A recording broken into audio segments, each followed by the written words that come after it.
Et que le Seigneur te bénisse. Toi qui es là, toi qui es présent. Jésus te fera du bien encore. Le Seigneur te fera du bien, ne doute pas. Alléluia. Je veux qu'avec moi, bien-aimé, que tu inclines la tête. Je veux qu'avec moi, bien-aimé, que tu élèves la voix. Merci, Saint-Esprit de Dieu. Il est blanc, il y a Sofane blanc, il dit d'Amporina dans Sénégal. Ah, tu es vivant, Seigneur. Tu es dans ta parole, tu es vivant, Adonai. Tu es vivant et ce que tu dis, Seigneur Père, ne retourne point à toi sans avoir accompli ce pourquoi tu as relâché la parole. Maraba Sendegerebo Santa Carabas. Je dis à quelqu'un que ton feuillage ne se flétrira plus. Maman, cette parole monte dans mon cœur, mais je vais prier d'abord. Il y a deux paroles que le Seigneur met dans mon cœur comme ça. Le Seigneur veut bénir quelqu'un. Shalom, que l'Éternel tes os. Alléluia. Je dis à quelqu'un que ton feuillage ne se flétrira plus.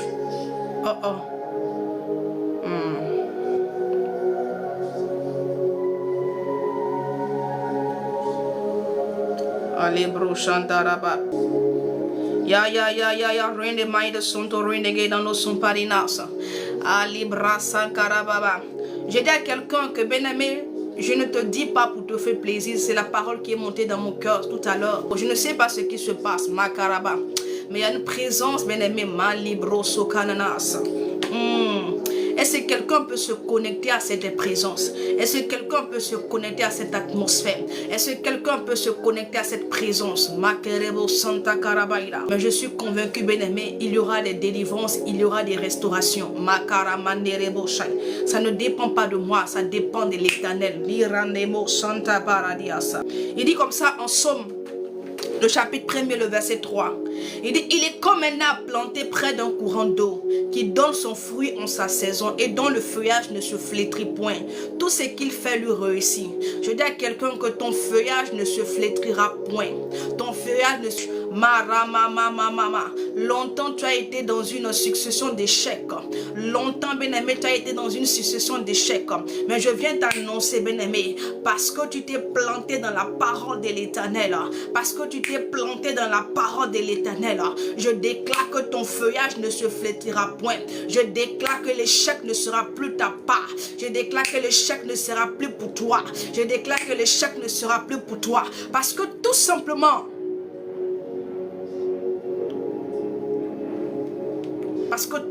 bien-aimé, tu t'es enraciné dans la parole de l'Éternel. Parce que tout simplement, bien-aimé, tu t'es enraciné dans son amour. Tu t'es enraciné, bien-aimé, dans sa parole. À cause, bien-aimé, de cette action, je déclare sur ta vie que ton feuillage ne se flétrira plus. Je déclare que l'échec ne sera plus pour toi. Je déclare que lorsqu'on regardera, bien-aimé, parmi les derniers, tu ne seras plus. Lorsqu'on regardera, bien-aimé, parmi ceux qui sont en arrière, on ne te verra plus là-bas. Je vois comme un tapis qui est dressé pour quelqu'un. Et j'entends on dit à cette personne-là, monte. On dit monte. Les personnes tayama. Parce que tu t'es enraciné dans cette parole. Parce que tu t'es enraciné dans sa parole. Ton feuillage ne se flétrira plus. Mama Santaraba Shekerebosai. Lerema Shekerebosai. Tu viens d'entrer dans une saison bien-aimée. Je ne sais pas pourquoi est-ce que tu t'es connecté. Marama Shekerebo Santaraba. Mais je crois maintenant, bien-aimé, que c'est pour cette parole que tu t'es connecté. Je peux voir un tapis qui est dressé comme ça devant quelqu'un. Et j'entends, on dit, monte. Malibro Santarama. Ya. Lante badadas. Mama. J'entends monte. Maleremo shekerebos. Quelqu'un est en train de monter. Malibrasu kanana. Quelqu'un est en train de monter. Et je sens dans mon esprit que c'est quelqu'un qui a beaucoup stagné dans sa vie. Mais j'entends monte. Monte.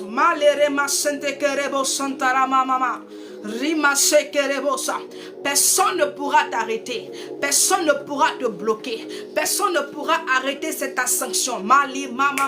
Parce que le ciel a validé. Parce que l'Éternel a validé. Ah. Cela est fait dans ta vie.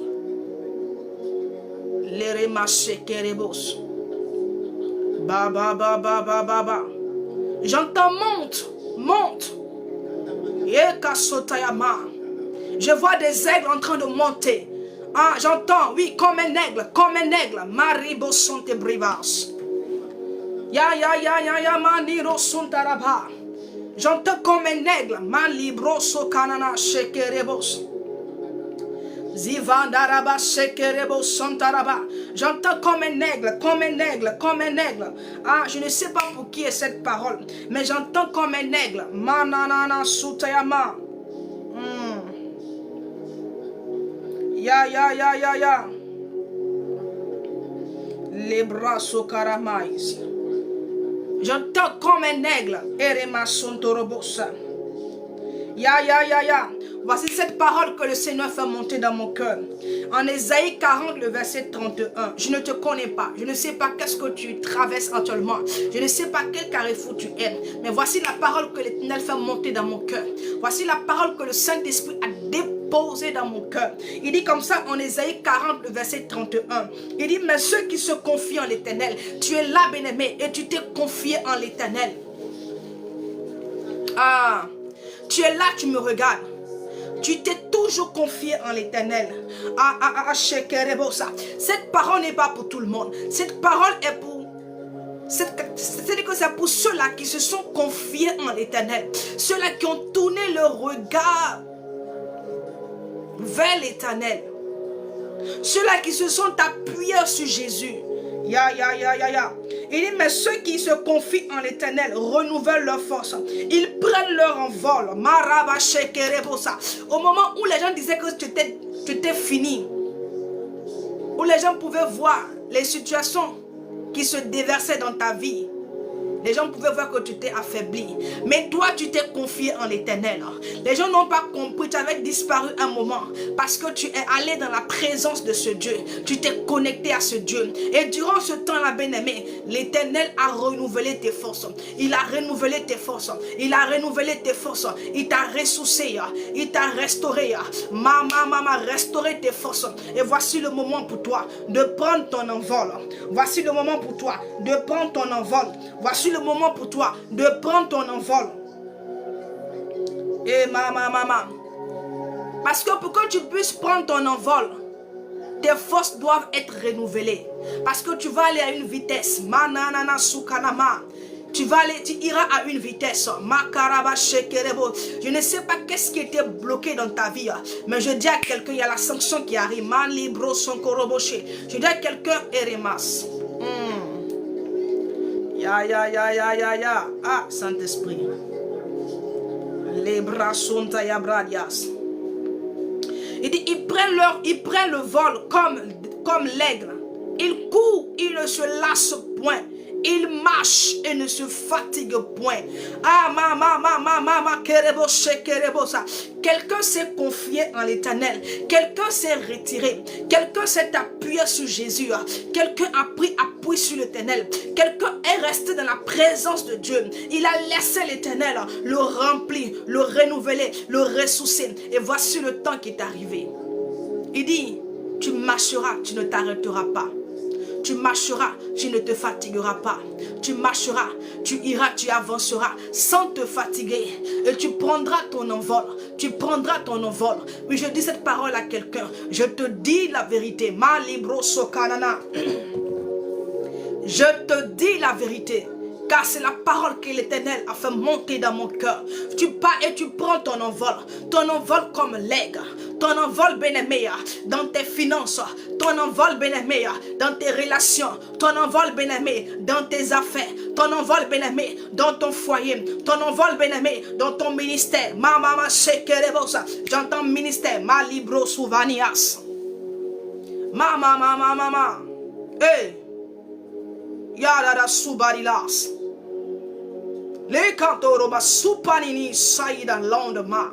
J'entends ministère, ma libros. Yeah, kanana sidema. Breaking the sobri va su in Londres. J'entends ministère, mala rocking the brother soon the garadash. Tu avais comme l'impression de stagner, ma libroso caramana na sidema. Re mama. Tu pouvais regarder les autres avancer, les autres évoluer pendant. Ça fait 5 ans. Pour que la personne se reconnaisse, ça fait 5 ans. Tu avais comme l'impression de stagner. Tu avais comme l'impression de ne pas bouger. Tu avançais, mais tu as comme l'impression que tu n'avançais pas. Marie Machekerebosa. Je dis bien 5 ans. Ça fait 5 ans que tu as observé cette situation. Pour que la personne se reconnaisse. Manana. Yeka sopaninas. Mais durant ces 5 années, tu es resté. Tu t'es confié en l'Éternel. Tu es resté dans sa présence.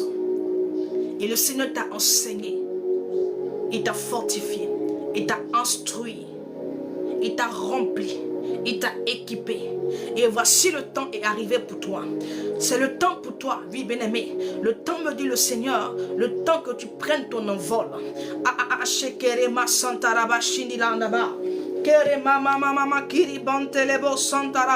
Le temps est arrivé pour toi pour que tu prennes ton envol. Il y a une autre parole qui monte dans mon esprit comme ça. Le Seigneur me dit, il y a quelqu'un, oh oui, tu avançais mais tu avançais lentement. Il y avait comme une lenteur. Comme un escargot, libre. Tu avançais mais lentement. Tu sentais vraiment, tu as senti cette lenteur dans ta vie, dans tous les domaines de ta vie. Je viens. Kerianto Robosh. C'est qui?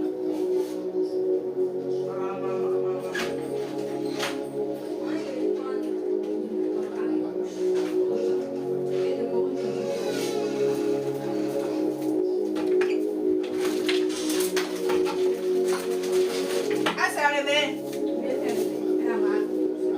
Voilà, papa.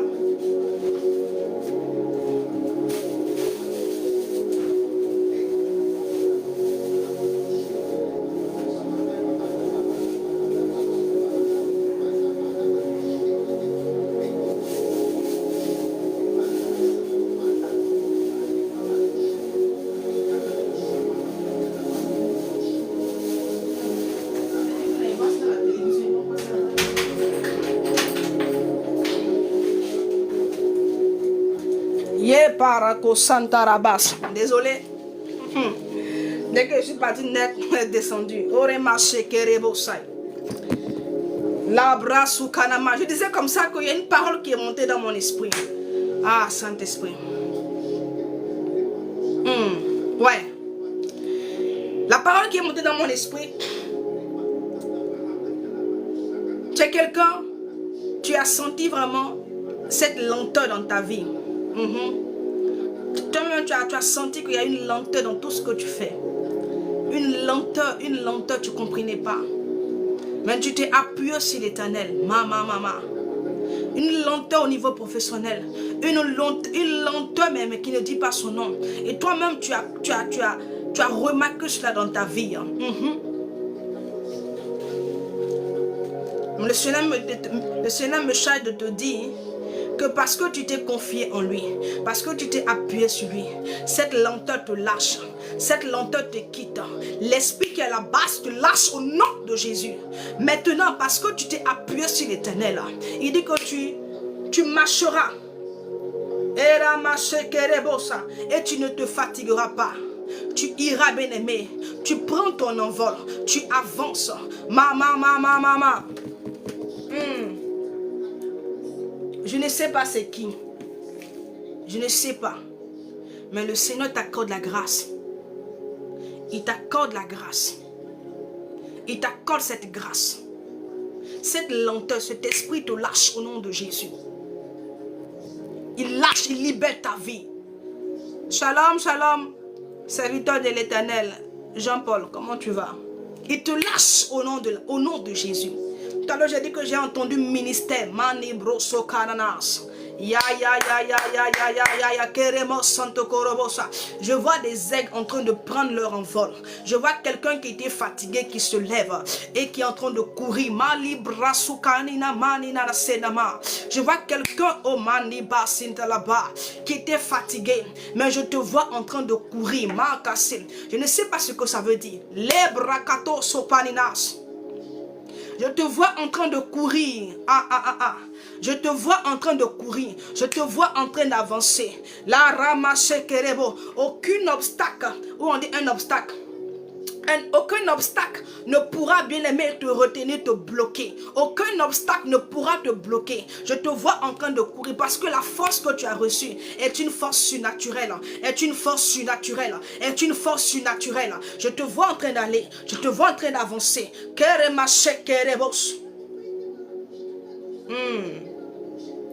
Ya ya ya ya ya ya ya ya ya ya ya. Ibrado soidabas. Mama, nerebos.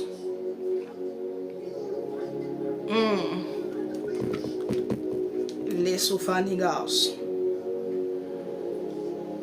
Ah, Saint-Esprit. Ya. Le Seigneur est en train de t'emmener dans une saison bien-aimée. La saison dans laquelle Jésus-Christ te fait entrer.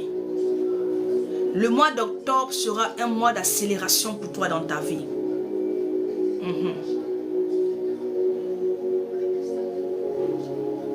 Les choses vont s'accélérer dans ta vie, mais positivement. Les choses vont s'accélérer dans ta vie, même positivement.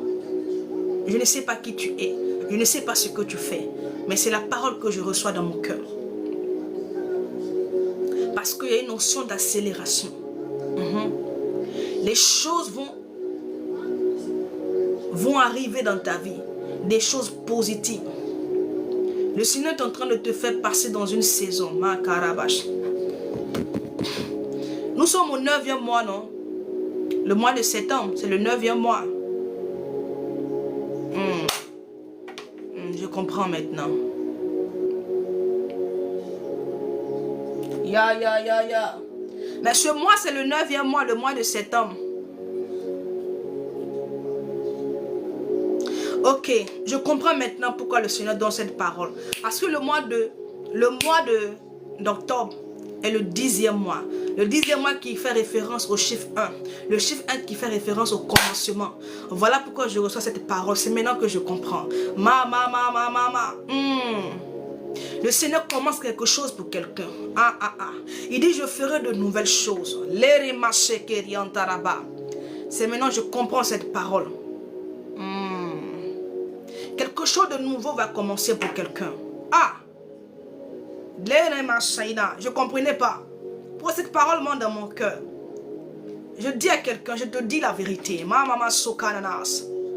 Quelque chose de nouveau est sur le point d'arriver. Le Seigneur fait de nouvelles choses pour toi. Il y a une accélération, une onction vraiment d'accélération, une onction. C'est-à-dire que tu seras inarrêtable. Je ne sais pas dans quel domaine tu es. Mais j'ai dit que les gens ne pourront pas. Ton Dieu est fidèle. L'Éternel est fidèle. Ok. Seigneur, je te confie ce moment, Adonai. Je scelle toutes ces paroles dans ton sang. Je bénis ta grâce. Je bénis ton nom encore, Seigneur. Toi qui t'apprêtes, Adonai, à faire cette nouvelle chose. Ou encore ces nouvelles choses dans la vie de ceux que tu as sélectionnés. Ceux-là qui sont concernés par cette parole. Merci encore. Toi qui confirmes ta parole dans le vie. Adonai, je te confie ce temps d'exhortation. Donne-moi la parole. Donne-moi les mots. Je ne sais pas parler. Viens t'exprimer au travers de moi. afin que les cœurs qui sont là, les cœurs que toi-même tu as tirés vers toi, puissent être édifiés, transformés. Ah, Seigneur, donne-leur d'être transformés par ta parole. Permets, Seigneur Père, qu'au travers de cette parole, Seigneur, que la transformation, mon Dieu, mon roi, prenne place dans la vie de quelqu'un. Les remasokarinas. Bandera di la sou de la brania do gaus. Hey, Louvania Zegaus. Merci Saint-Esprit de Dieu.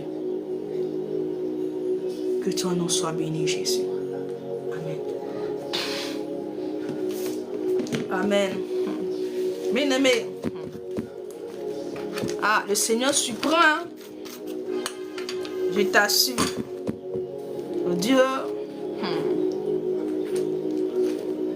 Le mois d'octobre, quelque chose de nouveau va commencer pour quelqu'un. Ce mois d'octobre, tout ce que je dis, bien aimé, je suis à la chair. Et le Seigneur qui m'a mandaté d'être là, de venir te parler, qui m'a demandé de continuer à t'exhorter, de continuer à t'édifier, de continuer à t'apporter sa parole, confirmera sa parole dans ta vie. Ce mois d'octobre, un nouveau travail pour quelqu'un. Ce mois d'octobre, une nouvelle promotion pour quelqu'un. Ce mois d'octobre, bien-aimé, une nouvelle faveur pour quelqu'un. Une nouvelle grâce pour quelqu'un. Pour le mois d'octobre. Tu as comme l'impression, bien-aimé, de vivre de nouvelles choses. Le Seigneur fait de nouvelles choses. La Bible dit, il dit, je ferai de nouvelles choses. Le Seigneur est sur le point de faire de nouvelles choses dans ta vie. Tu as cru que tout était fini. Tu as cru que tout était fini. Mais il me charge de te dire, de nouvelles choses arrivent à toi. De nouvelles choses arrive à toi. Oui. Ok. On va prendre notre Bible. C'est vrai qu'on n'a pas beaucoup de temps. Mais le peu de temps qui est là, que nous avons, nous allons partager la parole de Dieu. Nous sommes toujours dans notre thème, les bienfaits de l'obéissance. On ne va pas aller chercher les thèmes vraiment un thème simple et puissant. Parce que c'est rempli d'enseignements. Ce thème, l'obéissance tout simplement, bien aimé, il y a beaucoup d'enseignements au travers de l'obéissance. Et c'est un enseignement fort. Parce qu'aujourd'hui, notre marche chrétienne, notre marche avec le Seigneur est solidifiée, bien aimé, par notre obéissance, par notre capacité à pouvoir obéir à l'Éternel. Oui. Ce qui donnera de la quinquintance, du poids, bien aimé, à notre identité ou encore à la marche que nous effectuons avec le roi de gloire. C'est notre obéissance. Notre obéissance. Si tu as raté cela, bien-aimé, tu rateras ta destinée. Tu rateras, bien-aimé, beaucoup de choses. Oui. Et dans le Seigneur, ça va faire, je crois, plus d'un mois que nous sommes sur ce même thème. Et le Seigneur, par sa grâce, ne cesse de nous emmener en profondeur. Je ne sais pas comment. Mais Dieu, dans sa miséricorde, dans sa grâce, il fait les choses. Hein? Le Seigneur fait les choses. Je suis aussi comment je peux dire ça? Je suis aussi, ce mot-là. Je suis surprise aussi comme toi de ce que Dieu fait. Oui, il y a beaucoup de choses que le Seigneur fait. Je suis surprise. Je regarde de loin, j'ai dit waouh. Oui. je sais que je ne suis pas au bout de mes surprises. Ok. On va prendre notre Bible dans le livre de Matthieu, le chapitre 1er, à partir du verset 18. Ce verset-là, j'ai déjà prêché dessus. Mais le Seigneur m'a emmené encore dans d'autres profondeurs encore. Et il me permet par sa grâce et par son esprit, par l'assistance du Saint-Esprit, parce que c'est le Saint-Esprit qui m'assiste en toutes choses, de te partager encore cette parole. Oui. Et donc je fais la lecture en Matthieu le chapitre 1er, le verset 18. Il dit, voici de quelle manière arriva la naissance de Jésus-Christ. Marie, sa mère, ayant été fiancée à Joseph, se trouva enceinte par la vertu du Saint-Esprit, avant qu'ils eussent habité ensemble. Joseph, son époux, qui était un homme de bien et qui ne voulait pas la diffamer, se proposa de rompre secrètement avec elle. Comme il y pensait, voici un ange du Seigneur lui apparut en songe et dit, Joseph, fils de David, ne crains pas de prendre avec toi Marie, ta femme, car l'enfant qu'elle a conçu vient du Saint-Esprit. Amen. Que l'Éternel bénisse sa parole. On va prendre aussi notre Bible dans le livre de Luc, le chapitre 1er. Amen. Et on va aller tout doucement. Le Saint-Esprit va nous aidera à comprendre. Le chapitre de Luc 1er, à partir du verset 26.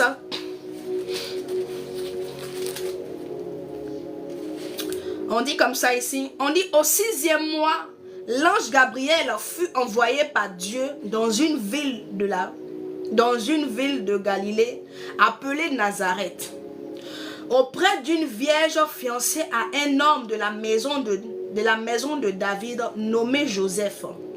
Le nom de la vierge était Marie. Amen. Que l'Éternel bénisse sa parole.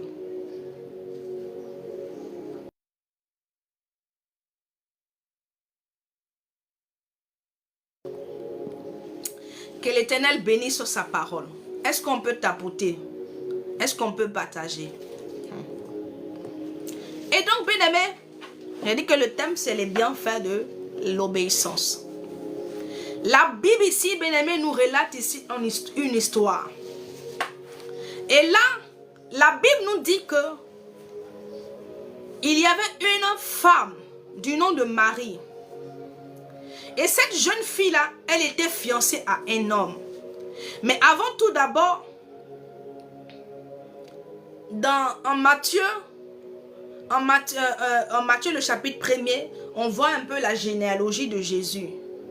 Le parcours jusqu'à ce que Jésus donc arrive donc parmi les hommes. Parce qu'on dit il est descendu, il s'est fait un corps et il a apparu, il est venu parmi nous, parmi les siens. Et donc, les prophètes avaient déjà prophétisé la venue du Seigneur Jésus-Christ. Tous les prophètes. Même quand tu vois dans l'Ancien Testament, bien aimé, la plupart des choses qui sont là-bas est la préfiguration des choses à venir. Et le prophète qui a prophétisé avec plus de détails, bien aimé, c'est le prophète Isaïe. Parce que lui, il a dit, vous verrez une vierge enceinte et tout. Il a donné avec tous les détails. Et la Bible nous dit que il est de la tribu de Juda. Et donc, le Seigneur Jésus-Christ devait naître, où ça? Au sein de la tribu de Juda. Il devait venir de la tribu de Juda. Amen.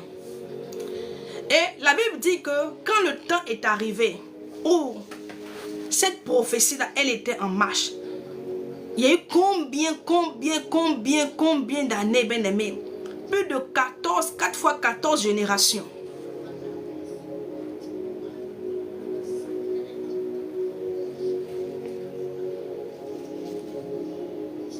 Il y avait 4 fois génération, 14 générations. Et donc, bien aimé, la Bible dit que quand il devait arriver, quand il est arrivé, quand le moment de l'accomplissement de la parole est arrivé, parce qu'il y a un temps qui était fixé, pour que cette parole-là, qui avait été prononcée, qui avait été bien aimé relâchée, qui avait été donnée par les prophètes bien aimés, quand le temps de l'accomplissement est arrivé, l'Éternel a envoyé son ange auprès d'une jeune fille. Mais pas n'importe quelle jeune fille. On dit une jeune fille bien aimée qui était vierge. Mais cette jeune fille-là bien aimée, elle n'était pas la seule vierge en Israël. Alléluia. Elle n'était pas la seule vierge en Israël. Pourquoi est-ce que l'ange est allé directement chez Marie? Parce que Marie était fiancée à un homme de la tribu de Juda. Et donc la connexion de Marie, c'était d'abord Joseph. Alléluia. C'était Joseph. Et donc le fait que Joseph, ou bien Marie, avait été fiancée à Joseph, bien-aimé, la grâce l'a localisé. À qui est-ce que tu es connecté? Quelle est ta connexion? La connexion de Marie, c'était Joseph. Parce qu'on nous dit que le Messie viendra de la tribu de Juda.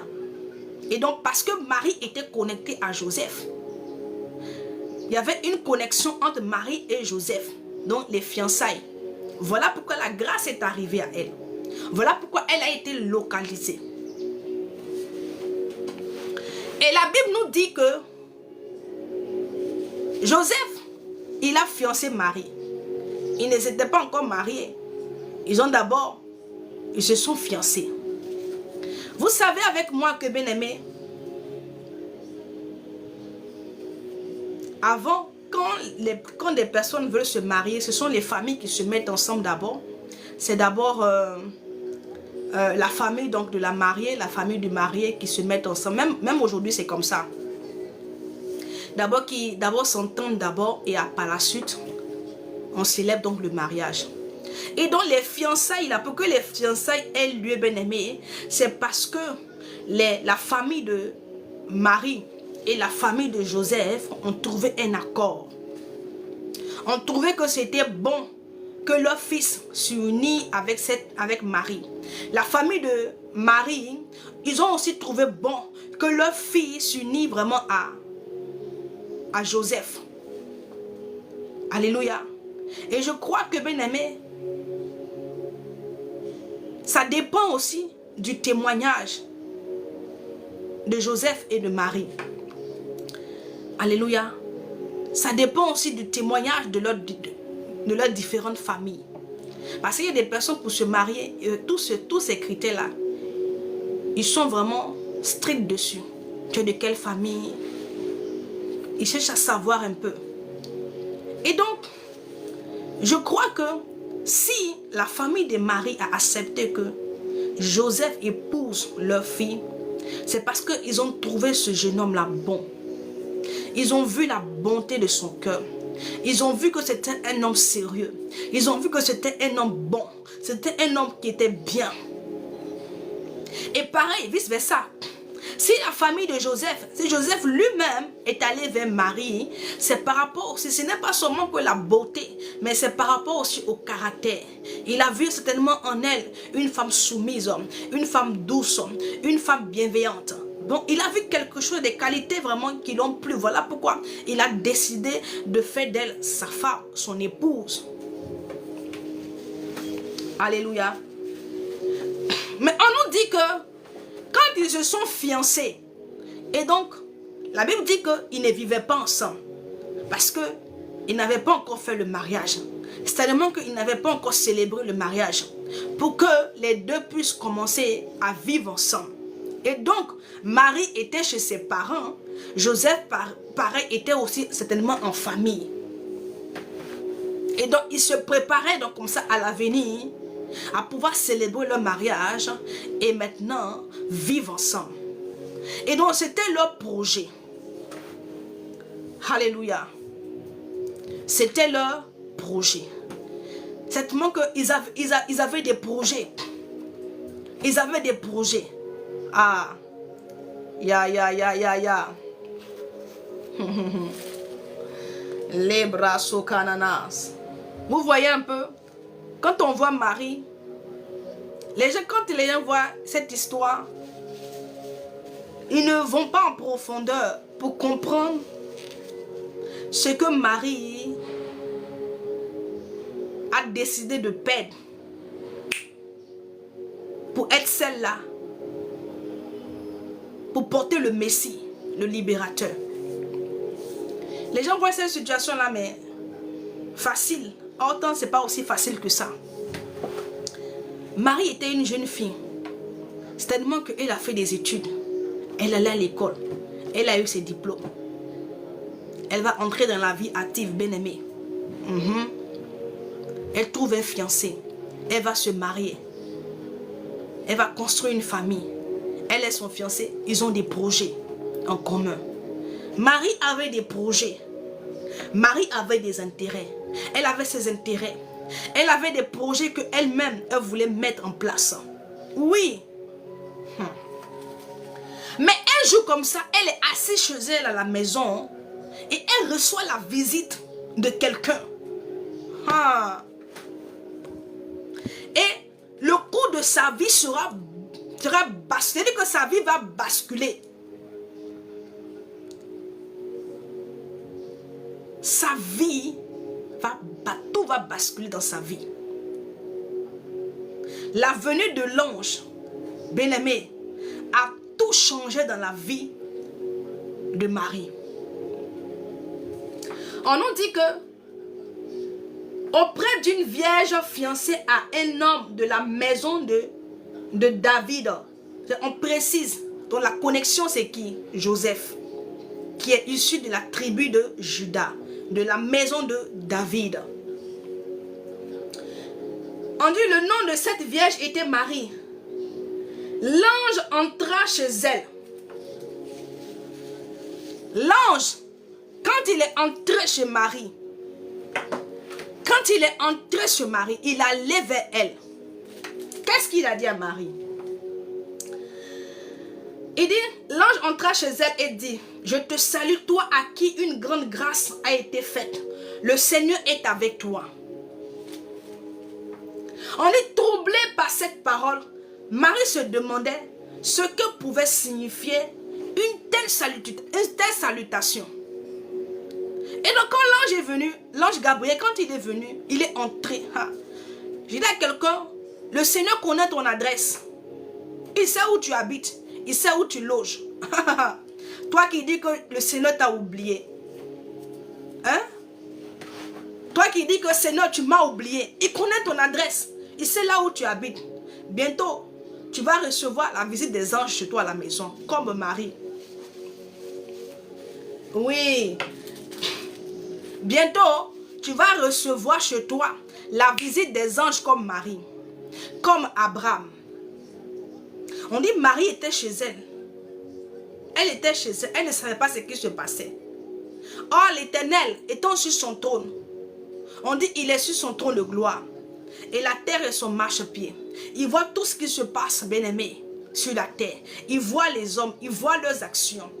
Et parmi tous les hommes qui étaient sur la terre en son temps, bien-aimé, parmi toutes les jeunes filles, parmi toutes les femmes, il y a une que le Seigneur a remarquée. Il y a une à qui le Seigneur a accordé une attention particulière. C'était Marie. C'était Marie. Et donc, la grâce est venue à elle.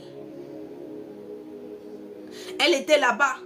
Elle était en train de planifier comment est-ce que elle allait organiser son mariage. Elle était en train de planifier comment est-ce qu'elle allait entrer dans la vie active. C'est-à-dire commencer à travailler, commencer à se réaliser. C'est tellement qu'elle avait de brillants projets. Elle avait de beaux projets. Comment? Ma Santaraba. Et un matin comme ça, l'ange arrive chez elle. Avec une parole troublante. Quand il a parlé à Marie, la Bible dit que elle a été troublée par cette parole. Marie a été troublée par cette parole. par la parole que l'ange lui a apportée. On dit, Marie se demandait ce que pouvait signifier une telle salutation. Donc elle-même se posait des questions, mais ça c'est quelle salutation ça? Mais qu'est-ce qui se passe? Elle ne comprenait pas ce qui se passait. Et l'ange lui dit, ne crains point, Marie, car tu as trouvé grâce devant Dieu. Je dis à quelqu'un, tu as trouvé grâce devant l'Éternel. Tu as trouvé grâce devant l'Éternel. Je le dis à quelqu'un. Tu as trouvé grâce devant l'Éternel. Et donc, quand l'ange commence à parler à Marie, il dit, et voici, tu deviendras enceinte et tu enfanteras un fils et tu lui donneras le nom de Jésus. Et il va dans le vif du sujet. Il dit à Marie que tu tomberas enceinte. Tu enfanteras un fils et tu lui donneras le nom de Jésus. Ah, Marie est troublée. Elle est étonnée. Mais qu'est-ce qui se passe? Qu'est-ce qui m'arrive? Ah, c'est quelle parole ça? Elle ne comprend pas. Hein? Elle ne comprend pas ce qui est en train de lui arriver. Bien-aimé, quand la grâce arrive, bien-aimé, tu ne comprends pas ce qui se passe. Mais tu constates, tu vois. Et puis ta bouche témoigne. Mais toi-même, tu es là, tu ne comprends pas. J'ai dit à quelqu'un, tu seras assise et puis tu regarderas et puis tu vas témoigner. Quand les gens te demanderont, tu vas dire, je ne comprends pas. C'est Dieu qui le fait. Ah, la grâce. La grâce s'en fout de ton état. Elle ne regarde pas ton titre, elle ne regarde pas, bien-aimé. Quand la grâce arrive, elle arrive. Ah. Voilà pourquoi quand la grâce est arrivée à nos bien-aimés, nous étions dans le monde perdu là-bas. Les gens pouvaient nous regarder de façon bizarre. Mais quand la grâce arrive, le Seigneur nous a pris comme ça. Et puis il nous a retirés de là. Les gens peuvent te regarder aujourd'hui et puis ils sont étonnés. C'est lui. Ah, c'est elle. Ah, ils sont étonnés. La grâce crée un étonnement. Quand la grâce de Dieu arrive à toi, bien-aimé, tu deviens un sujet. Un sujet, c'est-à-dire que les gens sont là. Ils ne comprennent pas ce qui s'est passé dans ta vie. Parce qu'eux-mêmes, ils sont étonnés. La grâce crée un étonnement. Les gens sont étonnés. Ils sont étonnés. Mais qu'est-ce qui se passe? Mais qu'est-ce qui s'est passé avec elle? Ah! Qu'est-ce qui s'est passé? On a loupé quel épisode? C'est ce qui va t'arriver le mois prochain. Je te dis que c'est ce qui va t'arriver. Tu seras un sujet d'étonnement. Les gens s'étonneront de te voir. Ah, mais c'est pas lui. Aïe. Mais il a changé parce que ton adresse, le Seigneur a changé ton adresse. Quand la grâce est arrivée, ton adresse a changé. Toi qu'on voyait dans les choses bizarres, toi qu'on voyait dans l'échec, bien-aimé, tu changes d'adresse. La grâce te fait changer d'adresse.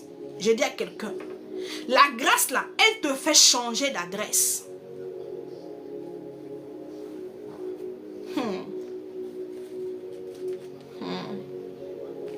Il y a un verset comme ça. On dit, crie à qui a cru à ce que l'Éternel a fait. Alléluia. Il dit à Marie que tu seras enceinte. Tu auras un fils. Tu auras un fils. Et puis dans le nom.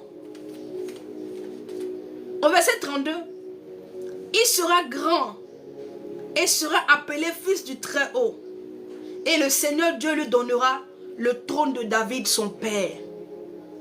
Il régnera sur la maison de Jacob éternellement. Et son règne n'aura point de fin.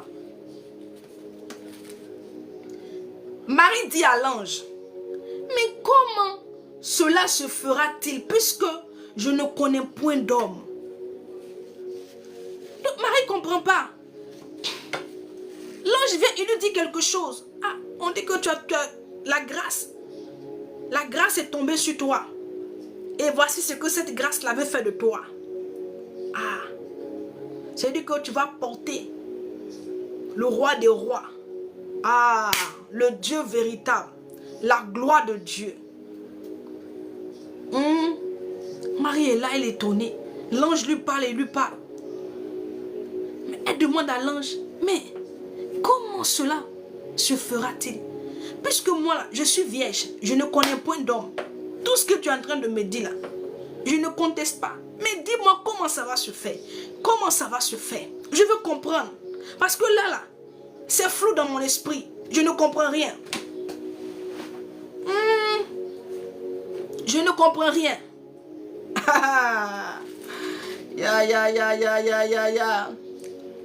L'ange lui répondit, le Saint-Esprit viendra sur toi et la puissance du Très-Haut te couvrira de son ombre. Quelqu'un qui n'a jamais vécu une chose comme ça, surnaturelle. Et l'ange lui parle des choses surnaturelles, des choses étranges. Il dit, le Saint-Esprit viendra sur toi. Est-ce qu'elle avait déjà une fois entendu parler d'un Saint-Esprit? Il dit, le Saint-Esprit viendra sur toi. Il te couvrira bien. Et il lui donne comment est-ce que cela se fera. Bien-aimé, c'est la réponse de Marie qui me retient, qui me dérange, qui me perturbe. Oui. Il dit, c'est pourquoi le Saint-Enfant qui naîtra de toi sera appelé fils de Dieu. Voici Élisabeth, ta parenté, a conçu elle aussi un fils en sa vieillesse. Et celle qui était appelée stérile est dans son 6e mois. Je dis à quelqu'un, on ne te verra plus sur le banc de la stérilité. Toi qui as été dit stérile, je déclare que l'Éternel t'accorde ton enfant. Je déclare que l'Éternel visite tes entrailles. Que le Seigneur te fasse grâce. Maman Nerebosh. Je le déclare au nom de Jésus. Il dit, car rien n'est impossible à Dieu. Marie dit, je suis ta servante. Ah, bien-aimé, je ne sais pas comment Marie a compris tout ce que l'ange lui a dit. Je ne sais pas. Mais je suis convaincue qu'elle n'a pas tout compris. Elle n'a pas tout compris. Elle lui dit que je suis ta servante. Je suis la servante du Seigneur.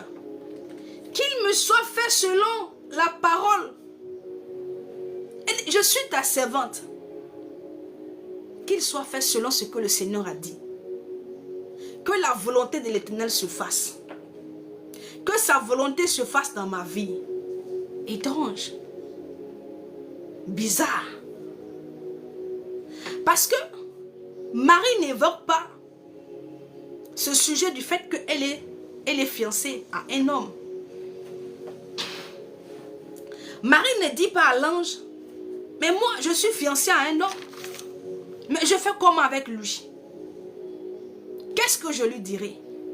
Qu'est-ce que je lui dirai? Parce que quelqu'un qui t'a fiancé, qui n'est jamais allé avec toi, un matin il te voit, voici ton ventre devant toi. Tu vas t'expliquer comment.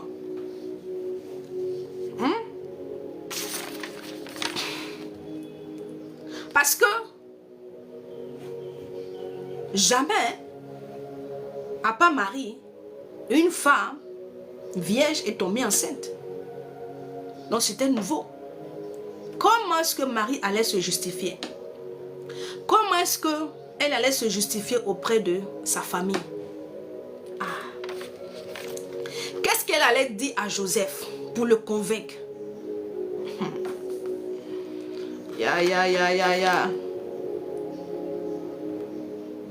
Et qu'est-ce qu'elle allait dire à Joseph?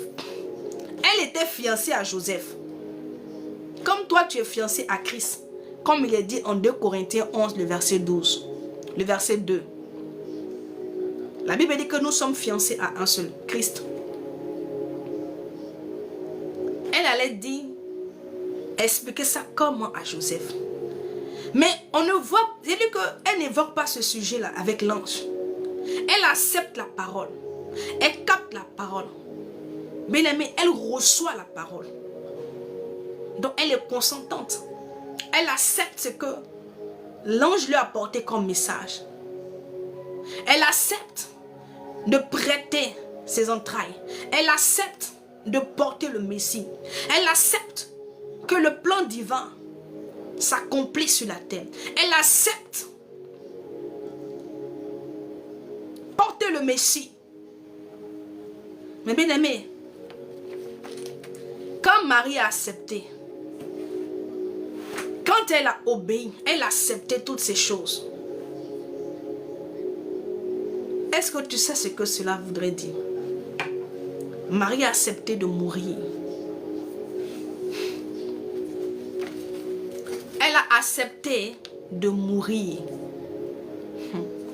Quelqu'un dira, comment ça? Marie a accepté de laisser ses projets. Marie a accepté d'abandonner ses intérêts. Marie a accepté de laisser sa volonté. Marie a accepté de tout laisser. Parce que tu n'es même pas un enfant au monde et puis tu le laisses. Ah oui, tu dois en prendre soin. Jusqu'à ce qu'il devienne vraiment un adulte. Il devient majeur. Jusqu'à ce que lui-même, il devient autonome. Donc, Marie devait s'occuper du Seigneur Jésus-Christ. En tant que mère, elle devait lui consacrer, lui dédier sa vie.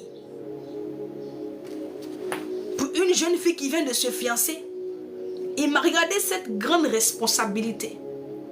Mais Marie ne prend pas peur. Est-ce que vous comprenez? Elle n'a pas peur de cette responsabilité. Elle n'a pas peur non plus de se séparer de Joseph. Parce que Marie était consciente que si Joseph était au courant, elle, Marie, d'abord, elle risquait la vie. Parce qu'il y a une loi. Dans la loi de Moïse, je vais te faire sortir la loi. Ah, il faut prendre Deutéronome. Le chapitre 22, le verset 2. Ah. Bien-aimé, obéir va te coûter. Ya. On va prendre Deutéronome.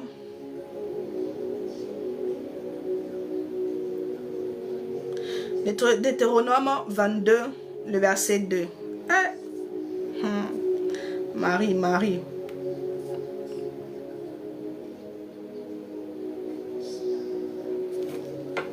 Attends, je vais prendre dans ma version.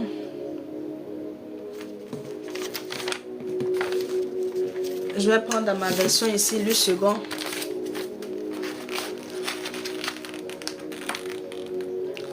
Ok, c'est 23. Et dans Deutéronome 22, le chapitre 23. Non, le chapitre 22, le verset 23. Il a dit comme ça, écoute bien. Deutéronome 22, le chapitre 23. Si une jeune fille vierge est fiancée et qu'un homme la rencontre dans la vallée et couche avec elle,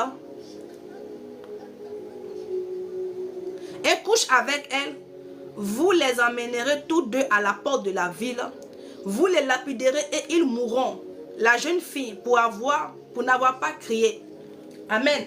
Et donc, on dit ici que si une jeune fille qui est fiancée à quelqu'un, et après on constate que cette jeune fille-là, elle a couché avec quelqu'un, et qu'elle est enceinte. Donc si elle est enceinte, on va en déduire qu'elle a eu des rapports avec quelqu'un d'autre. Amen. Et donc, elle sera lapidée à mort. Mais dans le cas de Marie, alléluia, dans le cas de Marie, Marie est enceinte. Quand l'ange est venu, il lui a dit comment est-ce qu'elle tombera enceinte. Mais est-ce que cette explication-là, est-ce que les gens pourront croire Marie? Que voici ce qui s'est passé. Est-ce que les gens vont accepter de croire qu'effectivement, elle a été C'est-à-dire que l'enfant qu'elle porte vient du Saint-Esprit. Qui allait croire à son témoignage? Qui allait croire à sa parole? Qui allait croire? Marie. Parce que, quand on revient en Matthieu, on nous dit ici que quand Joseph, quand il a su que Marie était enceinte, pourquoi est-ce que Joseph décide de rompre avec elle secrètement? Pour ne pas la diffamer, pour ne pas l'exposer, pour ne pas qu'elle soit lapidée. Bien-aimé, il ne voulait pas que Marie meure, il ne voulait pas que Marie soit diffamée. Voilà pourquoi il a décidé, il n'a pas crié au scandale, mais il a décidé de rompre avec elle secrètement. Est-ce que vous me comprenez? Quand Marie a dit oui, quand elle a accepté la volonté de l'Éternel, quand elle a obéi, bien-aimé, c'est parce que elle a obéi et elle a mis sa vie en jeu. Elle a mis ses projets. Voilà pourquoi la Bible dit que le grain de blé qui est tombé en terre, s'il ne meurt, il ne peut porter de fruits. Bien-aimé, pour obéir, l'obéissance va te coûter. Quand tu vas obéir au Seigneur, là, tu vas perdre des choses. Mais ce que tu vas perdre là n'est rien comparé à ce que le Seigneur va te donner. Marie a accepté. Quand Joseph est venu, il a vu qu'elle était enceinte. Il n'est pas allé voir sa famille. Et même, on laisse le côté Joseph. Qu'est-ce que les gens allaient pouvoir dire en ce qui concerne? Parce que si tout le monde avait l'information que Marie était enceinte, imaginez-vous le discrédit qu'elle allait être jetée sur sa famille. Bien-aimé, Marie avait beaucoup à perdre. Oui. Même sa famille allait la rejeter. Parce qu'ils allaient la considérer comme une fille indigne. Est-ce que vous me comprenez? Comme une fille indigne. Parce que les gens d'avant, ils étaient beaucoup regardants sur ces choses-là. Mais Marie n'a pas regardé à tout cela. Elle n'a pas dit à l'ange, mais et ma famille, et le peuple, et Joseph, qu'est-ce que les gens diront?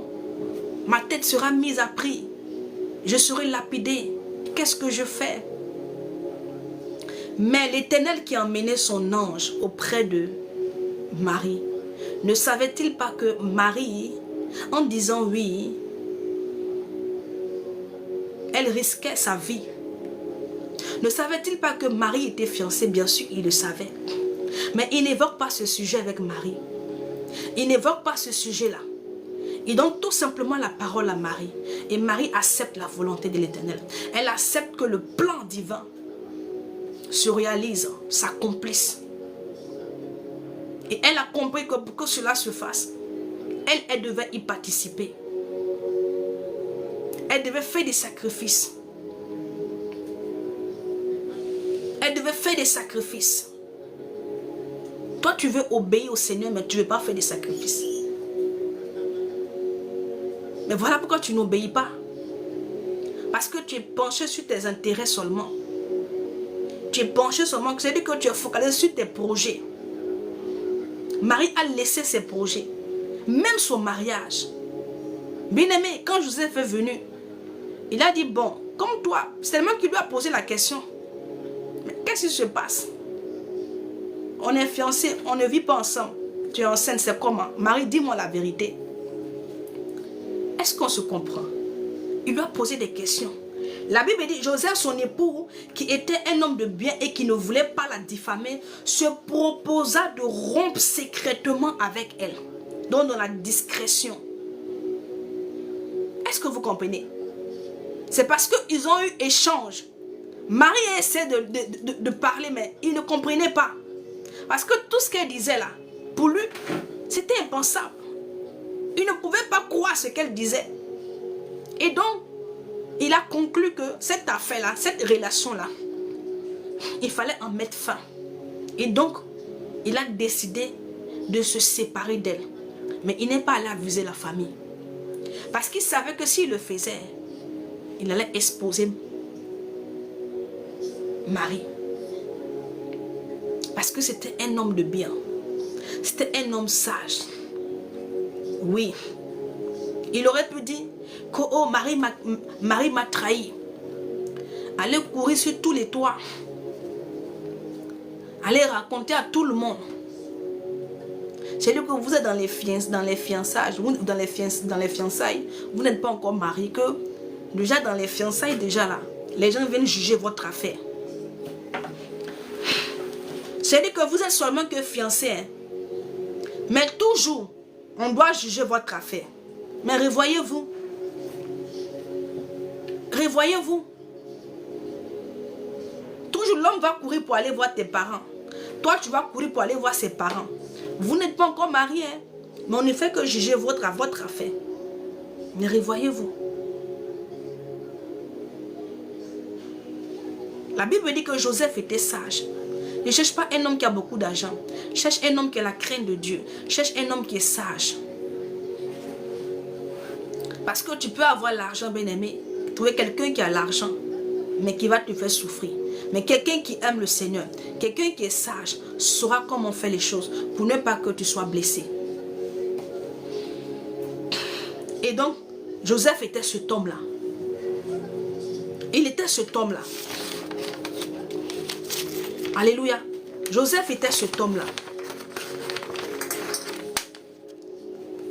Il était cet homme-là.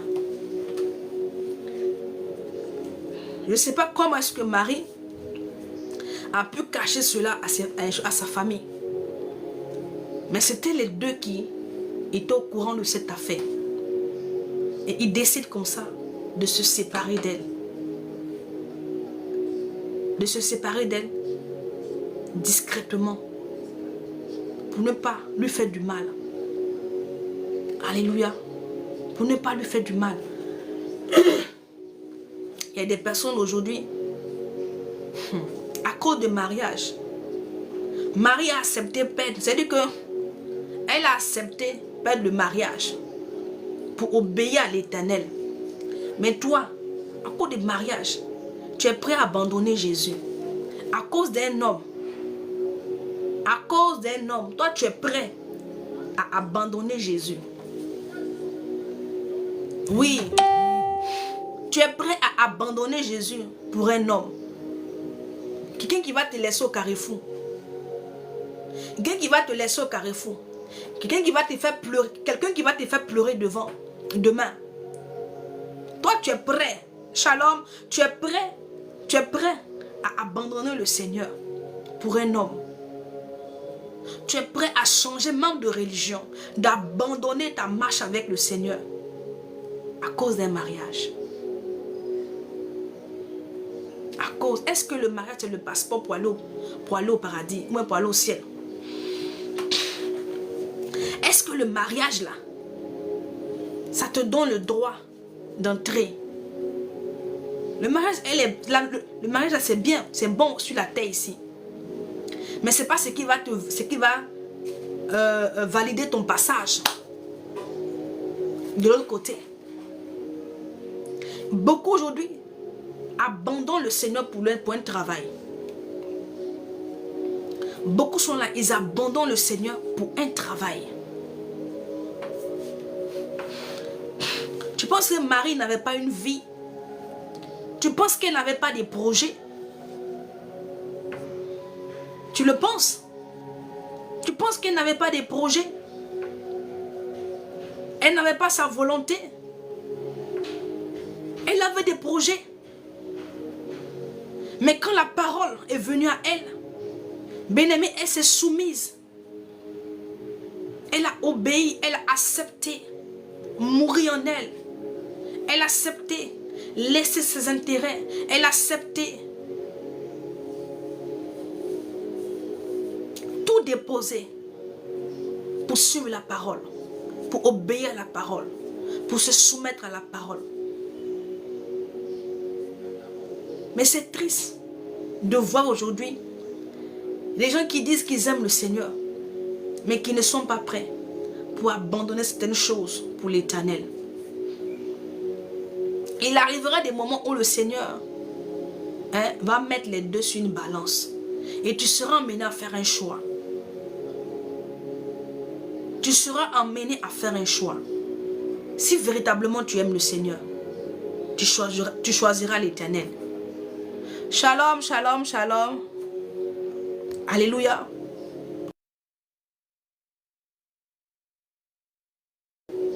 Si véritablement tu aimes le Seigneur, ton choix se portera sur l'Éternel.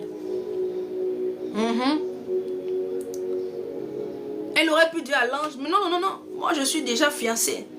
Il faut aller chez une autre jeune fille qui n'est pas encore fiancée. Moi je suis déjà fiancée à un homme. Ma vie est déjà toute tracée. Il ne faut pas venir bousculer encore mon programme. Où je suis là, ma vie est déjà toute tracée. Bientôt je vais me marier, je vais acheter ma maison, je vais fonder mon petit foyer. Mais elle a dit oui. Mais quand elle disait oui, est-ce qu'elle a pensé à Joseph? Est-ce qu'elle a pensé à elle-même? Est-ce qu'elle a pensé à sa famille? Est-ce qu'elle a pensé aux gens autour d'elle? Elle a pensé au Seigneur. L'amour qu'elle avait pour le Seigneur était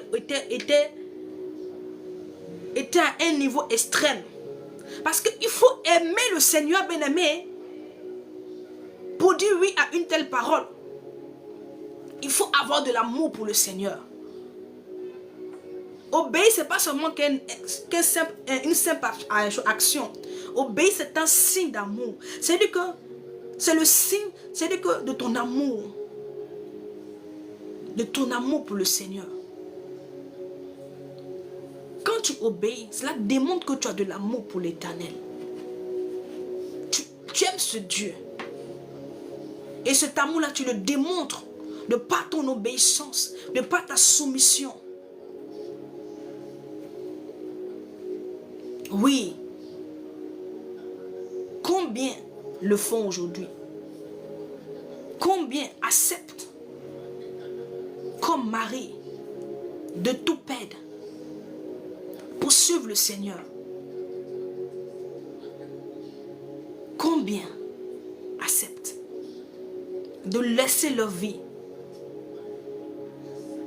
de se retourner pour venir faire ce que le Seigneur attend d'eux? Combien? Les gens sont prêts à brader, à mettre derrière les choses de Dieu au profit de leur intérêt, au profit de leur projet. Parce qu'ils ont trop de grands projets. Donc pour eux, les choses de Dieu, c'est-à-dire que ça va les retarder. Ça va les mettre en retard. D'autres même, ils diront, quand je vais finir ça, et puis je vais voir pour le Seigneur. Dieu n'est pas leur priorité. L'Éternel n'est pas leur priorité. C'est leur mariage leur priorité. C'est leur travail leur priorité. Ce sont leurs enfants leur priorité. Marie, sa priorité, ce n'était pas le mariage. Sa priorité. Imaginez-vous, elle était... Imaginez-vous son mariage, c'est-à-dire que tout était déjà organisé. Ils avaient peut-être déjà fixé la date où il devait faire la célébration et sa famille allait l'accompagner chez Joseph. Tout était déjà organisé, tout. Regardez-moi le bouleversement. C'est un chamboulement, bien aimé. Cette Marie, elle est bizarre. Avec un sang-froid. Elle dit qu'il en soit ainsi. Elle ne demande même pas au Seigneur, mais qu'est-ce que je fais? Elle demande Joseph. Elle ne se préoccupe pas de tout ça. Elle obéit à la parole. Elle se soumet.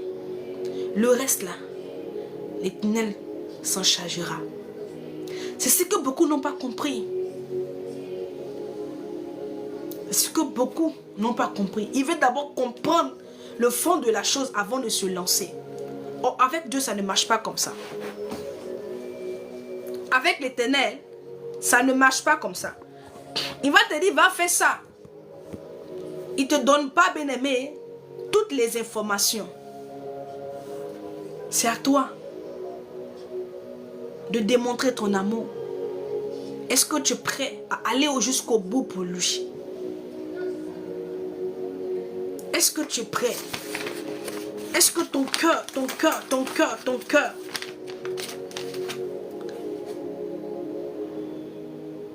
est-ce que ton cœur est prêt? Alléluia. Bien-aimé, quand j'ai médité cette parole, j'ai compris, bien-aimé, le sacrifice de Marie, l'amour qu'elle avait pour le Seigneur, était d'abord au-delà de tout. Son amour pour le Seigneur était plus que le mariage. Son amour pour le Seigneur était plus que ses projets. Son amour pour le Seigneur passait avant tout. Voilà pourquoi le Seigneur a dit que tu aimeras l'Éternel de tout ton cœur, de toute ton âme, de toute ta pensée, de toute ta force. De toute ta force. Mais beaucoup le disent, j'aime le Seigneur. Mais quand l'épreuve arrive pour confirmer véritablement cet amour, ils échouent. L'épreuve de l'obéissance arrive, ils échouent. Le Seigneur les soumet à une situation où ils doivent obéir, où ils doivent renoncer à eux-mêmes. Ils échouent. Ils échouent beaucoup. Marie n'a pas échoué. Elle n'a pas échoué. Elle a accepté. Et même en acceptant, je crois qu'elle était consciente de cette loi de Deutéronome 22, le verset 23. On dit si une vierge est allée avec un homme, quand on met la main sur eux, ils sont lapidés. Nous savons que les relations entre pour qu'il y ait grossesse là, il fallait qu'il y ait une relation intime entre un homme et une femme. Ah oui. Donc, si tout le monde considérait que Marie était enceinte, les gens allaient en déduire que certainement qu'elle a trahi Joseph, sans pourtant comprendre ce qui s'était passé dans sa vie, la visitation qu'elle avait reçue. Et même si elle expliquait, les gens n'allaient pas forcément comprendre. Est-ce que vous comprenez? Mais elle a pris tout ce risque-là. Elle a accepté de risquer sa vie. Elle a accepté. Quel amour! Quelle preuve d'amour! Est-ce que toi, tu es prêt à prouver ton amour au Seigneur? Est-ce que tu es prêt à lui prouver que tu l'aimes? Parce que le Seigneur n'est pas dans vos trucs là, Seigneur, je t'aime. Il n'est pas dans ça. Il va te mettre dans une épreuve. Il va te mettre devant les faits.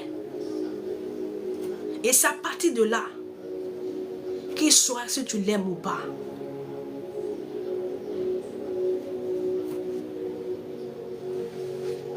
Abraham a été éprouvé. Hein? Il dit amène-moi ton fils pour me le sacrifier. Abraham est allé, Abraham a tout fait. Le Seigneur dit à Abraham, c'est maintenant que je sais que tu m'aimes. Parce qu'Abraham a obéi. Quand le Seigneur a dit, prends ton fils, vas-y, emmène-le-moi, viens le sacrifier. Il s'est levé, il a obéi. Il a obéi. Il n'a pas cherché à comprendre. Il n'a pas cherché à se poser des questions. Il a tout simplement obéi. Il a accepté de perdre par amour pour le Seigneur. Quand tu aimes le Seigneur bien-aimé, tu n'auras pas peur de perdre. La preuve en est, bien-aimé, le Seigneur lui-même est la preuve de cet amour. Il dit que la Bible dit qu'il a tant aimé le monde qu'il a donné sa vie. Tu ne peux pas dire que aimer le Seigneur et puis ne pas lui donner ta vie. La Bible dit qu'il a tant aimé le monde. Donc, Il a démontré son amour par ce acte-là, en donnant son fils. En donnant son fils pour nous sauver, pour sauver l'humanité, pour sauver les hommes qui étaient perdus, qui étaient troublés. Quand le père de Noé a mis Noé au monde, il a dit, hey, celui-ci va nous délivrer de cette terre qui est maudite. Parce que les hommes souffraient. La souffrance était énorme. Les hommes étaient dans une souffrance qui ne dit pas son nom. Les hommes étaient perdus. Les hommes étaient troublés. Les hommes étaient assujettis. Il n'y avait pas de repos.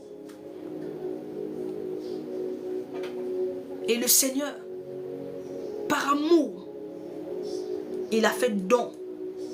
Et c'est pas si quelqu'un comprend. Hein? Il a fait don. Un don de sa vie. Il a donné son fils. Genre, il a donné son fils. Qui peut donner son enfant pour toi te sauver? Dis-moi. Qui peut donner son enfant pour te sauver? Les gens disent qu'ils t'aiment, mais leur amour là est limité. Ah oui. Leur amour est limité. Mais Jésus, le Père, il a démontré son amour. Par des actes concrets. Par des actions. Il a démontré qu'il t'aime. Il ne t'a pas dit qu'il t'aime seulement, mais il a fait don. Il a ajouté pour confirmer l'amour qu'il a pour toi. Pour confirmer l'amour qu'il a pour toi. Et Marie en a fait autant. Est-ce que vous comprenez? Elle a donné sa vie pour accueillir le libérateur. Elle a donné sa vie. Elle a mis tous ses projets en arrière-plan. Elle a mis son mariage à l'écart. Elle a mis son mariage à l'écart. Pour Jésus, pour que le plan de l'Éternel, le plan divin qui était de sauver l'humanité, pour que ce plan-là se réalise. Elle a donné sa vie. On nous dit ici, quand Joseph a eu cette idée-là de se séparer de Marie, il ne comprenait pas tout ce que Marie lui disait là. C'était du charabia dans ses oreilles. Ah, Marie, j'imagine un peu comment elle est. Quand Joseph l'a pris à côté pour lui demander, mais Marie, qu'est-ce que tu me fais? Mais qu'est-ce qui se passe? Moi, je paraphrase, hein. Mais qu'est-ce que tu me fais? Mais qu'est-ce qui se passe? Explique-moi. Bien-aimé, je ne sais pas combien de fois elle a expliqué à Joseph. Mais ça n'entrait pas.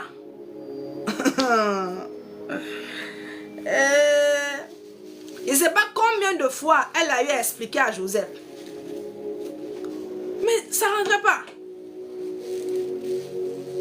Tout ce que Marie disait là, ça n'entrait pas. Il dit cette affaire-là, on va s'arrêter au carrefour ici. Et puis chacun va prendre sa route. Parce que ton affaire que tu es en train de m'expliquer là, moi je ne comprends pas Marie. Alléluia. Mais vous voyez, quand il a décidé de se séparer d'elle, on n'a pas vu Marie se lamenter. On n'a pas vu Marie être troublée. Je n'ai pas vu quelque part où elle... Le seul moment où Marie était troublée, c'est quand l'ange lui a apporté la parole de ce que le Seigneur voulait faire au travers d'elle. Mais après ça, là, quand Joseph a décidé de se séparer d'elle, ça ne l'a pas troublée. Ça ne l'a pas inquiétée. Marie ne s'est pas inquiétée. Ah oui. Elle n'a pas été troublée. Ya. Que le Seigneur t'aide. Mon frère, ma soeur. Il y a des gens aujourd'hui là. Le Seigneur leur a demandé de faire quelque chose. Ils ont commencé à obéir un peu son malin. Il y a eu des petites attaques. Ils ont commencé à les attaquer. Ouf! Ils ont le comportement des Jean-Baptiste. Actuellement, ils sont en train de gêner pour demander à Dieu, est-ce que tu m'as vraiment parlé? Est-ce que vraiment c'est que j'ai reçu la main? Est-ce que c'est vraiment venu de toi? Ah Seigneur. Le comportement des Jean-Baptiste. Lui-même, il a baptisé le Messie. Il a entendu. Il a vu. Mais dans la prison, là, il dit, allez demander. Allez lui demander si on doit encore attendre un autre. Donc toi où tu es là, tu as appliqué ton cœur à obéir au Seigneur. Et tu as des combats actuellement. Tu vois ça, actuellement tu trembles. Je te dis que ce n'est pas Dieu qui t'a parlé. Est-ce que je ne me suis pas trompé? Actuellement tu cherches un prophète qui va te confirmer si véritablement ce que tu avais reçu là, est-ce que c'est vraiment venu du Seigneur? On dit Marie, elle était calme, elle n'a rien dit. Elle est restée parce qu'elle était convaincue de celui avec qui elle avait échangé. Oui, elle était sûre de ce qu'elle avait vu, de l'échange qu'elle avait eu avec l'ange. Est-ce que vous comprenez? On dit c'est dans le calme que viendra la délivrance. Dans le calme. Dans le calme. Ce n'est pas dans l'agitation. Ce n'est pas dans l'agitation. Le Seigneur a dit à Isaac, il faut rester là. Tu vas s'aimer. Isaac est resté. Après, les gens sont venus commencer à lui faire des histoires. Il creuse des puits. On dit les anciens puits que son père avait déjà creusés au temps de son père. Donc, ses serviteurs allaient recreuser encore dans les puits là. Les gens venaient s'arracher. On lui faisait la bagarre. Ils arrachaient le puits. Il allait ailleurs. Il creusait. Les gens revenaient encore. Mais est-ce que tu as vu Isaac se plaindre pour dire, Seigneur, moi je voulais aller en Égypte. Tu m'as dit de rester ici. Mais voici maintenant. Avec un sang-froid. Quand les gens venaient pour lui faire des histoires, il se déplaçait. Sans se plaindre. Il se déplaçait. Il se déplaçait. Quand il arrivait, quand ses serviteurs arrivaient vraiment à avoir de l'eau, après avoir creusé le puits, dans le puits, les gens attendaient d'abord. Quand ils se rendaient compte qu'ils ont eu de l'eau, ils venaient pour faire des querelles. Isaac disait à ses serviteurs, laissez, allons ailleurs. Bien-aimés, ainsi de suite, jusqu'à ce que ils sont arrivés à un endroit où ils ont creusé. Ils ont creusé le puits. La Bible dit que personne n'est venu pour arracher le puits. Personne n'est venu pour leur faire des histoires. Personne n'est venu, bien-aimé, pour réclamer le puits. Personne n'est venu pour dire non que c'était mon puits, c'est mon puits. Personne. Personne n'est venu. Personne. Alléluia.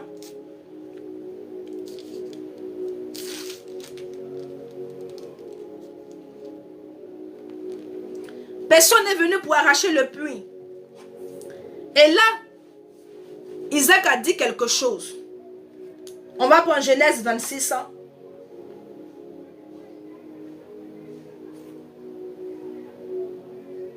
À partir du verset 22. On dit, je vais commencer au verset 21. Ses serviteurs creusaient un autre puits, au sujet duquel on chercha aussi une querelle. Et il l'appela Stipna. Il se transportait de là et creusa un autre puits, pour lequel on ne chercha pas de querelle. Et il l'appela Rehoboth. Car dit-il, l'Éternel nous a maintenant mis au large, et nous prospérerons dans le pays. Il remonta de là à Bethsheba, et l'Éternel lui apparut dans la nuit, et dit, je suis le Dieu d'Abraham, ton père. Ne crains point, car je suis avec toi, je te bénirai. Mais durant tout ce temps où les gens venaient arracher le puits là, l'Éternel était où ça? Il était là. Il était là. C'est l'Éternel qui a dit à Isaac, il faut rester, il ne faut pas aller en Égypte. Mais quand les gens se liguaient contre lui, L'Éternel était là. Alléluia. La Bible dit, comme Joseph s'est séparé de Marie, c'est-à-dire il a décidé de se séparer d'elle, il allait se coucher. Le Seigneur est venu lui parler en songe. Il faut prendre Marie avec toi. Il ne faut pas la laisser. Bien-aimé, quand toi tu obéis à l'Éternel, quand toi tu appliques ton cœur à obéir à ce Dieu, bien-aimé, le reste là, tu ne dois plus t'occuper. Comment les choses se feront, comment, c'est plus ton problème. Dieu lui-même, il disposera les choses pour toi. Toi, obéis tout simplement. Ne t'occupe pas du reste. C'est quand tu vas vouloir chercher comment est-ce que les choses se feront. Bien-aimé, ça va t'emmener à ne pas obéir. Parce que tu ne sais pas quel chemin, par quel chemin ou par quelle action, ou comment l'Éternel fera les choses. Il ne te dira pas. Oui, il ne te dira pas. Le Seigneur n'a jamais dit à Moïse que quand vous allez aller là, vous allez trouver la mer. Il ne lui a pas dit ça. Quand il s'est révélé à lui, il dit va. Il a donné quelques détails. Mais pas tous les détails. Il n'a pas dit à Moïse, voici quand vous allez aller, Pharaon va vous poursuivre. Vous allez vous retrouver devant la mer. Tu vas tendre ton bâton. Cet épisode-là n'a pas été révélé à Moïse. Quand toi tu vas obéir, chaque fois que tu obéiras, bien-aimé, le Seigneur se chargera d'ouvrir les portes devant toi. Chaque fois que tu marcheras dans l'obéissance, bien-aimé, ton obéissance va t'ouvrir des portes. Ça va te donner des clés. Et tu auras l'accès. Même là où c'est fermé. Le Seigneur dans sa puissance t'ouvrira la porte. Le chemin. La Bible dit, il ferait un chemin dans le désert.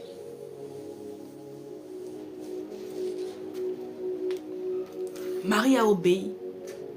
Et l'Éternel a soumis le cœur de Joseph. L'Éternel a soumis le cœur de Joseph. Joseph est revenu vers elle, la prendre. Ils sont allés.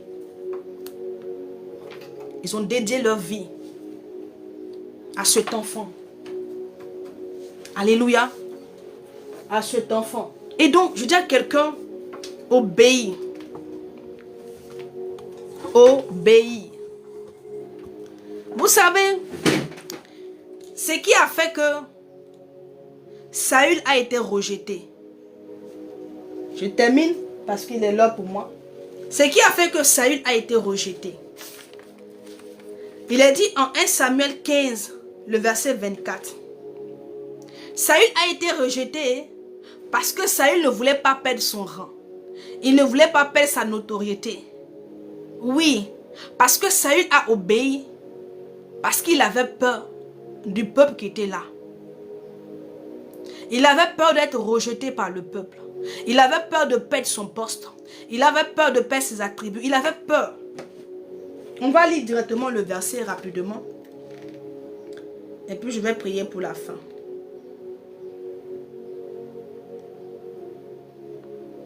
On a dépassé l'heure.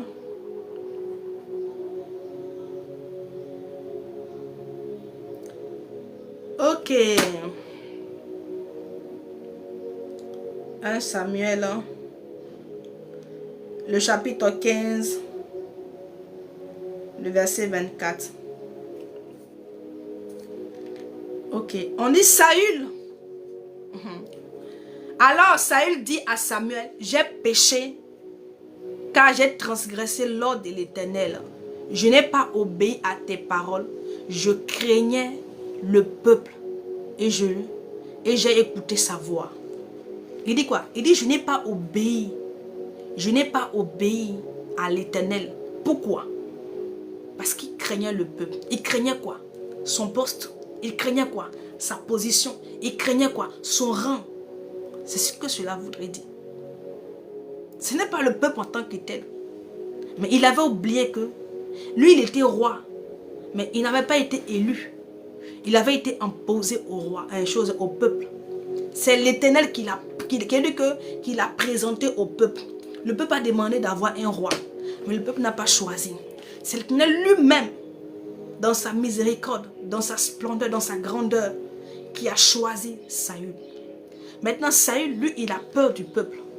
Parce qu'il voulait toujours se faire... Il voulait vraiment attirer l'attention du peuple. Se faire aimer par ce peuple.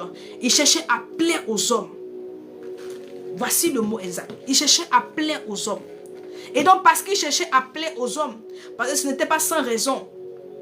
Parce que plus il était aimé par le peuple, plus il allait garder sa position de roi. Il allait garder son rang. Mais il ne savait pas que là où il était, sur la chaise là où il était, ce n'était pas le peuple qui l'avait mis là, mais c'était l'Éternel. Il dit, je n'ai pas obéi parce que je craignais le peuple. Ce n'est pas le peuple en tant que tel. Il craignait son poste, sa position, son rang. Voici la raison pour laquelle il n'a pas obéi. Genre, il avait peur que le peuple se lève contre lui pour dire non, qu'on ne le veut plus comme roi. Voici sa crainte. Et cette crainte-là a fini par le détruire. Parce qu'il a cherché à obéir aux hommes. Il a cherché à plaire aux hommes. Il a cherché, bien aimé, à attirer l'attention des hommes. Il a cherché à être agréable aux hommes que d'être agréable à l'Éternel. Parce que quand tu obéis, tu es agréable à l'Éternel. Quand tu n'obéis pas, tu n'es pas agréable à ses yeux. Beaucoup de portes sont fermées dans vos vies parce que vous n'êtes pas agréable à l'Éternel. Parce que vous n'obéissez pas.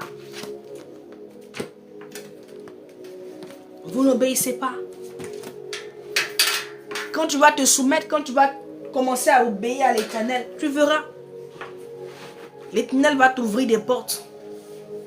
Les choses pour lesquelles tu cours, bien-aimé, viendront vers toi. Il y a beaucoup de choses, bien-aimé, qui n'arrivent pas à toi parce qu'en toi, il n'y a pas l'obéissance. Il n'y a pas l'obéissance. Cette clé n'y est pas. Voilà pourquoi beaucoup de portes sont fermées au devant de toi.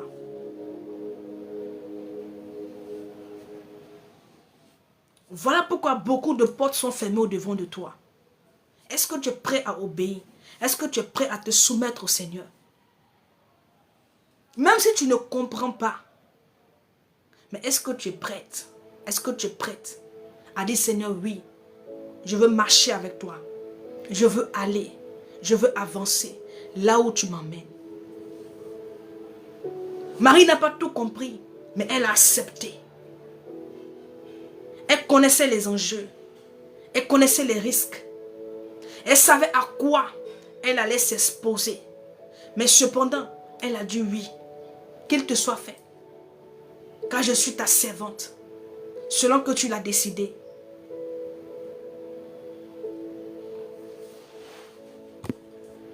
Le Seigneur a fini par soumettre le cœur de Joseph. Alléluia. À cause d'un homme, tu es obligé. Tu ne vas plus au programme de prière. Tu ne vas plus à la prière. Quand l'homme arrive net, on doit sortir. Tu oublies ton temps de prière. Tu oublies. Oui, tu oublies tout ça. Tu oublies tout ça. Tu penses que c'est en agissant ainsi que cet homme va t'épouser. Vous êtes prêts à piétiner vos valeurs. Vous mettez vos vies dans la main des hommes. Vous mettez vos vies dans la main de l'être humain.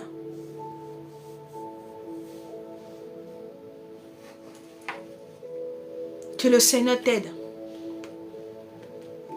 Et que tu comprennes véritablement l'importance d'obéir à l'Éternel. Et les bienfaits que cela procure dans la vie de l'homme, de celui qui s'attelle à le faire. Car celui qui obéit n'est jamais vaincu. Celui qui obéit n'est jamais vaincu. Celui qui obéit n'est jamais confus. Celui qui obéit n'est jamais ébranlé. Celui qui obéit n'est jamais ébranlé. Mais il a toujours la victoire. Il a toujours de l'avance. Il a toujours de l'avance.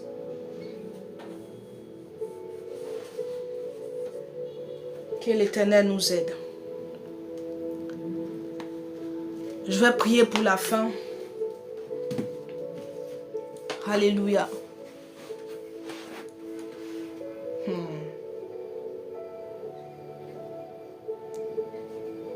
Si les gens pouvaient comprendre toutes ces choses-là, ça va vous simplifier la vie. C'est vrai que l'obéissance coûte. Ça va te coûter. Ça va te coûter, oui. Quand tu obéis au Seigneur, tu as comme l'impression que tu vas mourir. Parce que ce qu'il va te demander là, ça va te demander la mort en soi. Oui.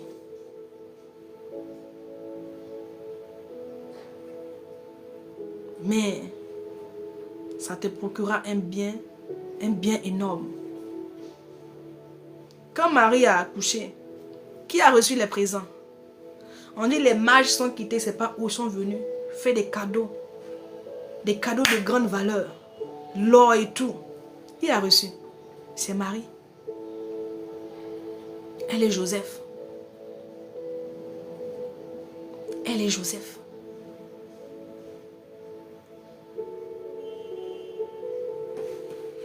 Que le Seigneur te bénisse. Et que le Saint-Esprit t'aide. Toi qui m'écoutes, à marcher ainsi. À ne pas regarder à ta vie. Parce que Jésus-Christ n'a pas regardé à sa vie. Il n'a pas regardé à sa vie. Il n'a pas regardé à sa vie. Mais il a regardé à toi, ta vie. Quand il était à la croix, il a pensé à toi. Quand on a mis la main sur lui, il a pensé à toi. Et à cause de toi, il ne s'est pas justifié. À cause de toi, il s'est laissé lyncher. À cause de toi, il s'est laissé accuser. Il a pensé à toi. Il a pensé à toi. On dit par la désobéissance d'un seul, tous ont été rendus pécheurs. La terre a été corrompue. Et par l'obéissance de Christ, tous ont été justifiés. L'obéissance justifie. Quand Marie elle a obéi, elle a accepté de se soumettre, l'Éternel l'a justifié auprès de Joseph. Shalom. Oui, quand tu obéis, l'Éternel te justifiera. Oui, il te justifiera, bien-aimé. Tu n'auras pas besoin, toi, de te justifier. Oui. Tu ne vas même pas aller te justifier devant. L'Éternel lui-même, il va choisir des personnes qui vont parler pour toi. Qui parleront pour toi. Que le Seigneur nous aide à comprendre ces choses. On ne peut pas marcher avec le Seigneur. On ne peut pas dire je marche avec Jésus. Je suis Jésus, je sais Jésus. Et puis ne pas l'obéir. Ça n'a pas de sens. Ça n'a pas de sens. Ça n'a pas de sens. Merci Saint-Esprit de Dieu. Merci pour ta grâce et ta fidélité. Je prie Adonai que tu nous aides par ton esprit à comprendre ces choses et à nous soumettre sur cette voie. Tu as dit en Deutéronome, celui qui, si tu obéis à la voix de l'Éternel ton Dieu, si tu mets en pratique ses commandements, je te donnerai la supériorité. Donne à chacun de comprendre, Seigneur, les grandes bénédictions qui sont rattachées à l'obéissance et d'appliquer le cœur par amour pour toi à le faire. Bénis ta parole dans les vies, au nom de Jésus. Amen. Seigneur, je te soumets, je te dis merci encore pour ce temps que tu as permis. Merci pour toutes ces paroles qui ont été relâchées, inspirées par ton esprit. Bénis chacun d'entre nous ici présents. Souviens-toi de tout un chacun. Déploie ta grâce, Seigneur. Merci encore pour cette journée que tu as permis, Seigneur. Que ta grâce, que ta fidélité, Père, continue, Seigneur, à abonder dans la vie de plusieurs. Ceux qui ont compris, Seigneur, qui ont compris, Adonai, qu'il faut t'obéir, qu'il faut marcher ainsi. Seigneur, localise-les, souviens-toi d'eux, justifie-les. Au nom de Jésus-Christ que j'ai prié. Amen. Que le Seigneur vous bénisse. J'ai fini. Je dois aller chercher les enfants à l'école. Que le Seigneur te bénisse. Demain, on n'a pas de live. On se verra le mercredi. On a les lives le lundi, le mercredi et le vendredi. Et donc, le mercredi à partir de 14 h. Je te prie de venir, de prendre un temps de jeûne. Prends un temps de jeûne, viens. Et je crois que ton Dieu te localisera.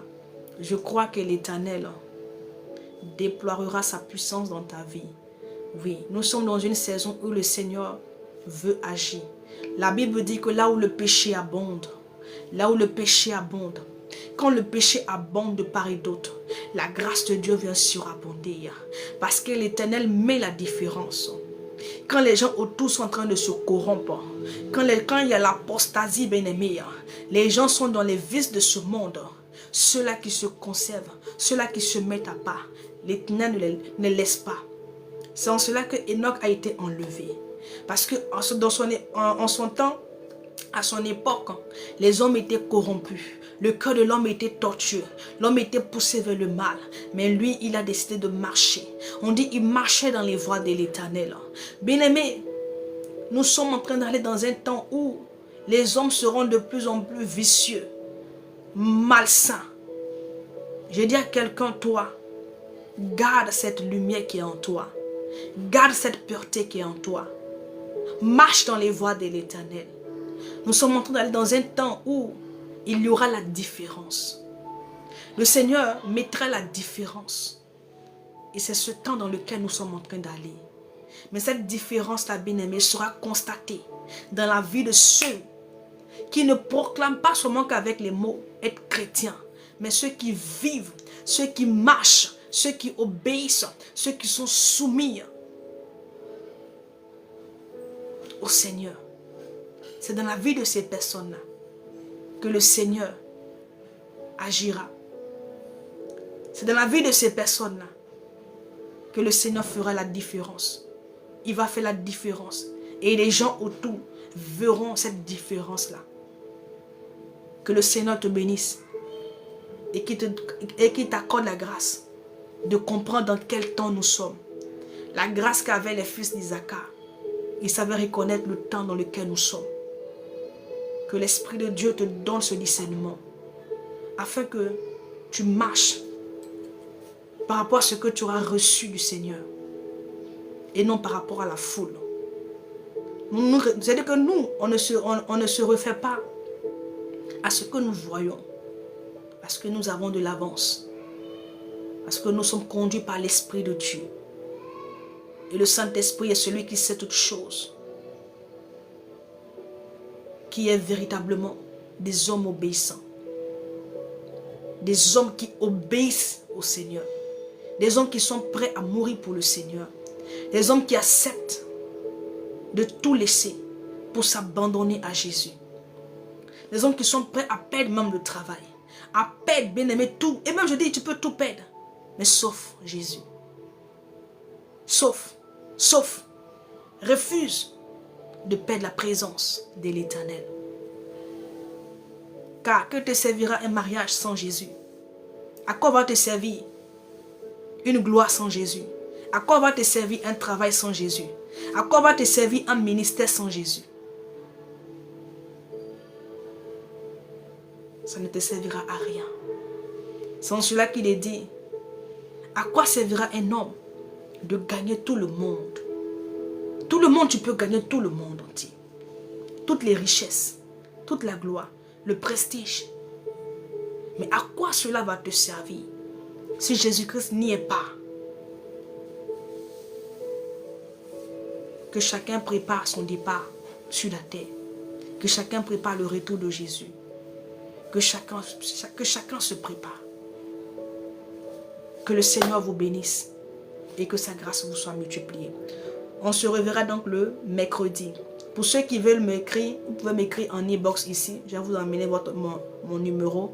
On va échanger. Je reçois les mardis et le jeudi sur WhatsApp.